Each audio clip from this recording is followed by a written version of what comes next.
Rory Stewart. Thank you, Madam Deputy Speaker. I'll try to speak quite briefly, but I just wanted to begin by paying huge tribute to the way that this debate has been conducted. There was a very, very good debate in the House of Lords. There's a very serious work by the Defence Committee since 2005. There's been the contribution of my right honourable friend from North East Hampshire, but particular wish to pay tribute to the member for Bridge End, who's put an enormous amount of energy, thought and focus into getting these very specific amendments in place. Broadly speaking, of course, the Defence Committee is very, very positively disposed towards this. This reflects the work of the committee since 2005, and it's a huge improvement even on where we were in 2008. The Commissioner has gone from being a 3-day-a-week job to becoming a full-time job, gone from being 9 staff to 20 staff. The scope and the powers of the Ombudsman are going to be massively expanded, and all that is good. There is, however, a but, and it's the but that we just want to focus on for a brief moment. And the but of the Defence Committee is not, we hope, a pedantic but. It is quite important. It's important because this is an unbelievably complex area of legislation. It's very easy for people to turn up and try to suggest that the way that the armed forces are treated should be the same as the way that civilians are treated. Clearly, they are completely different contexts. Military discipline is very different from civilian discipline. Many of the criminal acts which apply to military personnel simply don't apply to civilian personnel.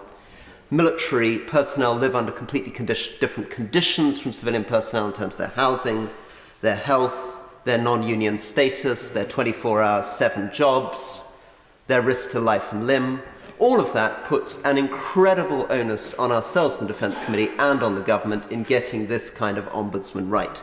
And one of the problems in this debate that we've had almost from the beginning are twofold. Firstly, a very, very strong degree of abstraction. People have been very reluctant to talk about concrete examples for understandable reasons. One of the very striking things in taking testimony in the Defence Committee is you ended up in a situation where almost nobody, interestingly, in the committee testimony mentioned, for example, the deep cut case. A lot of the conversation around this is taking place in a vacuum without people using individual examples. The second problem has been a very, very comfortable consensus. We have a very strange situation happening where, if you look at the testimony, there's been very little pushback from the chain of command, from ministers, except we now find ourselves in a position in which the committee's recommendations are not being accepted without us having a very clear sense from the testimony of why our recommendations were not accepted. And one of the oddities in all of this is that there clearly is a basic disagreement between, on the one hand, liberty, and on the other hand, the chain of the command. But that kind of disagreement isn't really brought out into the public. It's another reason why this chamber seems to be very empty. When you have private conversations with people, you realize the disagreement's really profound. Private conversations, you can find human rights lawyers saying that they disapprove of the entire military system, human rights lawyers saying privately that things that can happen to military personnel would not be acceptable for civilian personnel. Equally, outside this chamber in private conversations, you would have retired generals in the House of Lords rejecting the idea of the Ombudsman completely. But curiously, in the case of the committee testimony, there was a very, very much a push towards consensus which papered over some very fundamental principal disagreements. The 5 that the Defence Committee focused on are independence, flexibility, the scope of the Ombudsman, the power of the Ombudsman, and the transparency of the Ombudsman's findings. In terms of independence, the Defence Committee suggested in particular that nobody who had been a member of the armed forces within the previous 5 years would be suitable for appointment, suggested the term of appointment should be between 5 and 7 years. We believe 3 years was too short to get your feet under the desk and really understand the job, and that the job should not be liable to reappointment. For obvious reasons, standard practice, we can have this in various ombudsmen around the world. If you're going to be up for reappointment, the tendency will be to pull your punches in order to get your job back. Flexibility, we put a big focus on making sure there was more flexibility about timelines and about procedural control. Scope, we've pushed, and this has been something debated a great deal in the House so far, to make sure that any maladministration, the substance of the complaint and thematic issues could be addressed. Power has been another important point in this. What is going to be the power? How binding are those recommendations going to be? We came back and forth with this with my distinguished predecessor, the Right Honourable Member for North East Hampshire. And finally, the question of transparency, confidentiality, and whether or not the government can make the findings of the Ombudsman confidential in terms of national security. The odd position we find ourselves in as the Defence Committee is that the government has said to us, basically in its responses, that it agrees with almost everything that we say.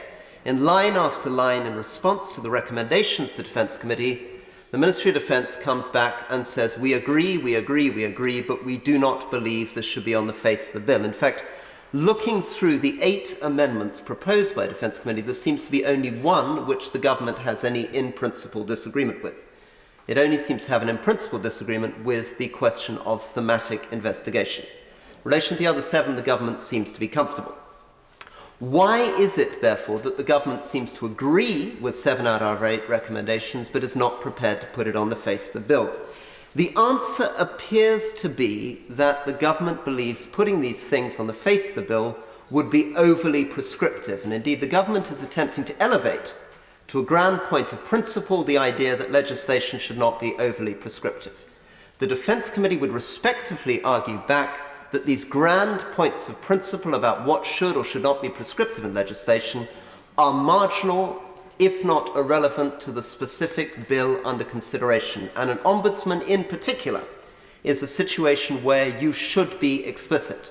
An ombudsman is a very good example of a case where a government should put on the face of the bill the basic terms in particular of independence. There's no time here to go through every one of those 8 recommendations, but let's just take as an example, to challenge the Minister, the question of independence. The Defence Committee has stipulated that we believe that the person should be appointed on a non-renewable term for 5 to 7 years, and they should not have served in the armed forces in the previous 5 years. The government accepts those recommendations but won't put them on the face of the bill. Why will the government not put them on the face of the bill? Apparently because the government believes it's overly prescriptive. This, however, should be an easy concession for the government to make, and it would reassure the public and it should reinforce the credibility and the independence of the Ombudsman to have that clearly stated. In fact, it seems to me a very, very abstract and theoretical point, the notion that that could not be put on the face of the bill.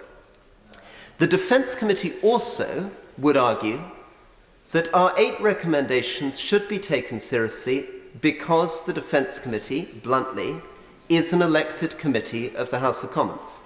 It is disappointing from the point of view of the committee that out of 8 recommendations made by the committee, not only haven't 7 been taken on board or 5 been taken on board, but 0 of them have been inserted in the face of the bill.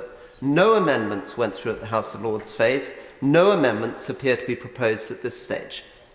Given that we are moving into a world where we have elected committees, where we want these committees to play a more active role, given that every member of that committee is elected, we would expect the government to respond, at least in part, to the committee's recommendations, if for no other reason, and this relates to the Geneva processes on the setting up of ombudsman, if for no other reason than the proper process of inclusion of stakeholders, and in particular the first principle set out in the Geneva Principles, which is the inclusion of Parliament in this process. So even if the government seemed to have deep theoretical objections to the independence of the Ombudsman, we believe in this case, purely for procedural terms, they should listen to the Defence Committee.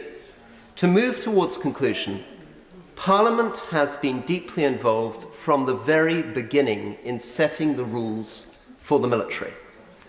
Parliament began this process in the 1660s. This Parliament, tightened up in the 1660s and again in the mid-18th century the Articles of War. This Parliament loosened the Articles of War in 1776, again after the First World War, and again in the 1950s, and again in 2006. This is exactly what Parliament should be doing. If Britain can get this right, and this is a very good opportunity to get this right, if we can get it right in a way that is honest to our history, confident about the conceptual disagreements, clear and precise about resolving the reality of the military justice system, with the concerns of the rights community, by which I mean, that sounds very jargon related, by which I mean being really clear about the fact that the military is a different institution to a civilian institution, that various military criminal offences, for example, mutiny, desertion, conduct prejudicial to good order and discipline, are not offences that exist within the civilian life, but at the same time, that bullying, harassment and other rights must be protected. And if finally the government finds a way of incorporating the Defence Committee's recommendations into its action, we have an opportunity in Britain to set a model for the world. This has been a good process. It was a good process with the House of Lords. It was a good process with the committee.